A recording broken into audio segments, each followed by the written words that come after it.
Il ne faut pas baisser la garde contre les islamistes. C'est ce qu'a déclaré ce matin à Bagdad Emmanuel Macron. Le président français s'exprimait à l'issue d'une rencontre avec le Premier ministre irakien. Un sommet s'ouvre aujourd'hui dans la capitale irakienne où sont également attendus les ministres iraniens et saoudiens des Affaires étrangères et le roi de Jordanie, Abdallah II, Maria Blasco.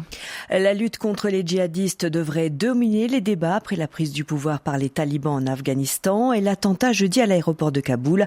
Un attentat suicide revendiqué par le groupe État islamique qui a fait une centaine de morts, dont 13 soldats américains.